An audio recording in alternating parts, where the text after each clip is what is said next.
Since ancient times, a story has been passed down from generation to generation, defying the limits of faith, science and adventure. The story of a man, a divine mission and a vessel that saved life on earth. But what happened to Noah's Ark? Was it actually found in our time? Who was Noah? Noah is an emblematic figure within the Judeo-Christian and Islamic traditions, known for his righteousness and unshakable faith. In a world consumed by evil and corruption, Noah stood out as a just and upright man, walking with God. The biblical narrative, located in the book of Genesis, chapters 6 to 9, describes Noah as the 10th generation after Adam, marking him as an ancient patriarch whose life exemplifies obedience and faith. The time in which Noah lived is portrayed as a period of great moral depravity and violence. The earth was corrupt in God's eyes, and man's wickedness was great. Noah, however, found favor in the eyes of the Lord and was chosen to preserve God's creation in the face of imminent destruction. Noah's choice to build the ark, an immense vessel designed to save his family and representatives of all species of land animals from the coming flood, is a testimony to his extraordinary faith. Noah's life before the flood is shrouded in mystery, with the scriptures providing few details about his daily life or his family, apart from his 3 sons, Shem, Ham, and Japheth, and his wife. The Judeo-Christian and Islamic traditions, however, enrich this narrative with comments and interpretations that emphasize Noah's patience and perseverance in preaching conversion and a change of life to his contemporaries, even though his message is largely ignored. The figure of Noah is central not only because of his survival of the flood, but also because of his role as a second Adam, someone who initiates a new creation, a new post-flood world order. God's covenant with Noah, symbolized by the rainbow, lays the foundations of a divine commitment to humanity and the earth, promising that a flood would never again destroy life. Historical and biblical context. The historical and biblical context of Noah's life is fascinating and complex. The story takes place in a time before conventional historical records, in a period known as the antediluvian. This was a world very different from our own, where the scriptures suggest that human beings lived for hundreds of years, allowing for an interpretation of a reality where humanity and the natural world possessed characteristics that are unknown or forgotten today. In the biblical context, the story of Noah is a turning point in the relationship between God and humanity. It represents a moment of divine judgment, but also of mercy and redemption. The deluge narrative is found in various cultures around the world, suggesting a cataclysmic event in humanity's collective memory. God's decision to send a flood to cleanse the earth of human wickedness is a subject of intense theological reflection, raising questions about justice, punishment and salvation.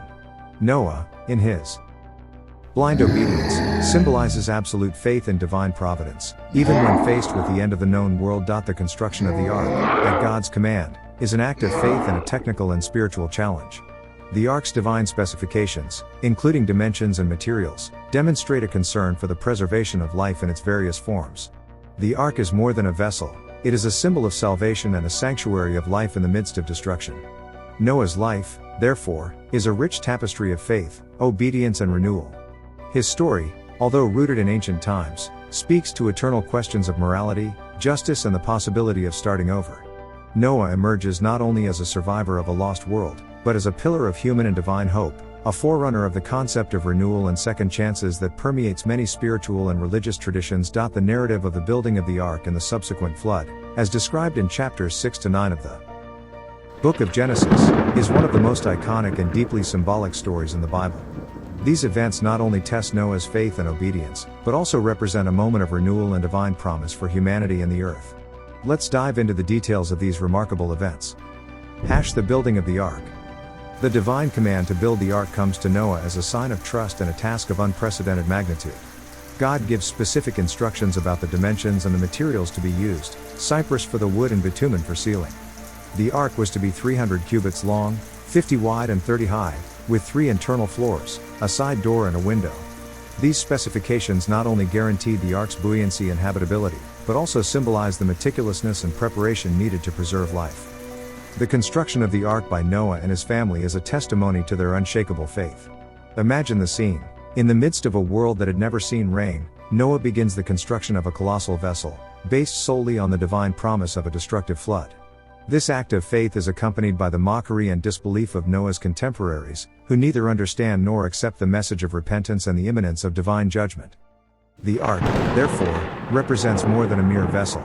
It is a symbol of salvation, a refuge from divine judgment and a means of preserving creation. The inclusion of couples of every living creature, male and female, together with sufficient provisions, emphasizes God's intention to renew life on earth after the flood. The ark is thus an ark of covenant between God and all creation, a sign of hope and a new beginning. The Great Flood. With the completion of the ark, the arrival of the flood is imminent. God instructs Noah to enter the ark with his family and the animals. Then the fountains of the great deep are opened, and the floodgates of heaven are released, causing rain to fall on the earth for 40 days and 40 nights. The waters rise so high that they cover even the highest mountains, wiping out all life outside the ark. This cataclysmic event is full of symbolism. Water, often associated with purification and renewal, here serves as an agent of judgment and destruction, but also of cleansing and new beginnings. The flood represents divine displeasure with humanity's corruption, but also God's mercy and promise never to destroy the earth with water again. After 150 days, the waters begin to recede. Noah sends a raven and then a dove to see if the waters have receded, a moment full of expectation and hope. The dove finally returned with an olive branch, a sign that life was being renewed on earth. This moment is deeply symbolic, representing peace and the divine promise of renewal. When Noah and his occupants finally leave the ark, Noah's first act is to build an altar and offer sacrifices to God, in gratitude for salvation and the new covenant established with humanity. God blesses Noah and his family, instructing them to be fruitful and multiply and fill the earth.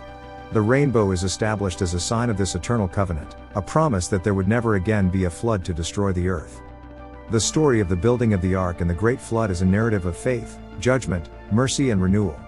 It resonates through the ages as a reminder of the power of obedience, the divine promise of preservation and the possibility of a new beginning, regardless of adversity.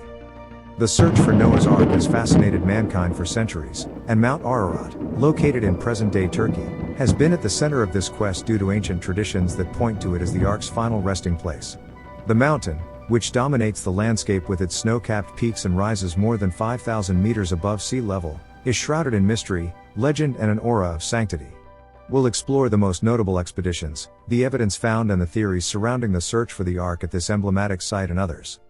Historical explanations and expeditions to Mount Ararat.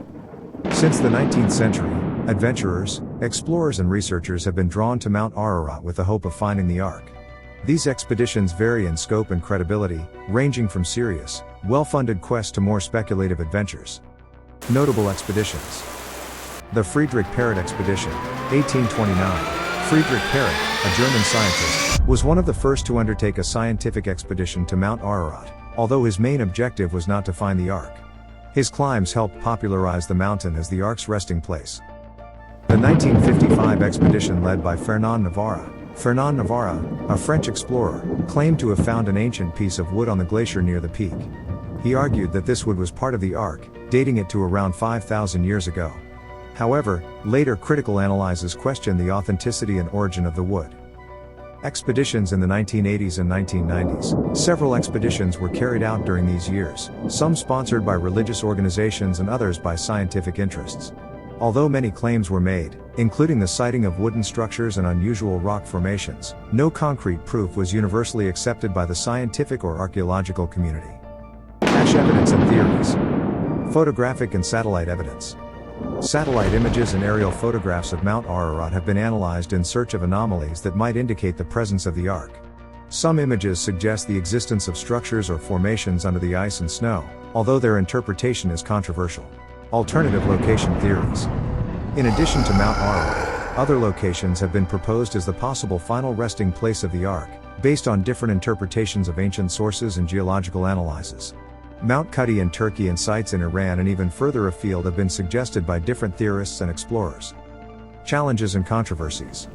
The search for Noah's Ark faces several significant challenges. The hostile environment of Mount Ararat, with its extreme weather conditions, rugged terrain and geopolitical issues, makes expeditions difficult. In addition, the lack of concrete evidence and the abundance of fraud and unfounded allegations complicate the search for the truth. Scientific and archaeological perspectives. The scientific and archaeological community remains skeptical about the possibility of finding Noah's Ark. Many argue that the story of the Ark, as described in the Bible, should be seen in the context of its religious and moral message, rather than as a literal historical account. However, the possibility of archaeological discoveries related to ancient flood traditions remains a field of interest. The search for Noah's Ark on Mount Ararat and elsewhere is a fascinating confluence of faith, history, adventure and science. While expeditions continue and theories evolve, Noah's Ark remains one of humanity's most enduring and intriguing mysteries. Whether as a symbol of faith, an archaeological artifact, or a legend, the story of the Ark continues to inspire and challenge, maintaining its place in the collective imagination as one of the world's great enigmas. Promising discoveries and evidence. Artifacts and geological formations. In recent years, various expeditions around Mount Ararat and other proposed sites have revealed artifacts and geological formations that some believe are related to Noah's Ark. For example, petrified wood structures have been found at high altitudes, suggesting the possibility that they were part of a human construction. Although the dating of these materials has offered varying results, for some, they serve as tangible evidence of the biblical narrative. Satellite images and digital analyses. With advances in technology, high-resolution satellite images and digital analyses have made it possible to identify anomalies in inaccessible mountainous regions. Some of these analyses have revealed structures that appear artificial or unnatural, although the interpretation of these images is highly controversial and subject to scientific debate. Historical accounts and ancient texts. In addition to the physical evidence, ancient texts and historical accounts from various cultures around the world mention a great flood and a boat that saved humanity and animals. These accounts, although they vary in detail, provide a cultural and mythological context that sustains interest in Noah's Ark.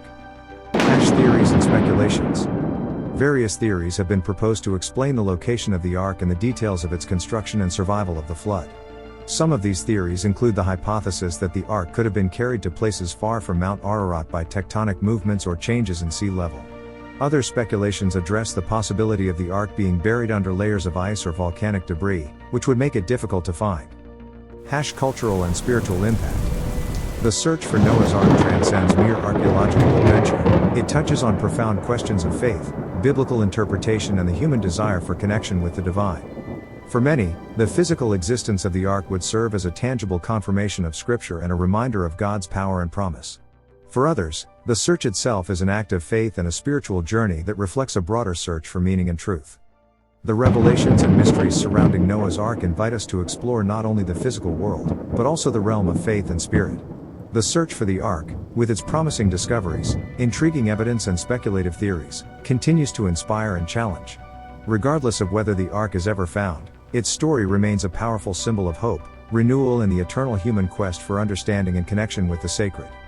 I ask that if you've made it this far and enjoyed the video, please share it by commenting here. I'd be delighted to respond and share this fascinating knowledge that we have with our Holy Bible. Thank you very much. God bless you, and see you in the next video.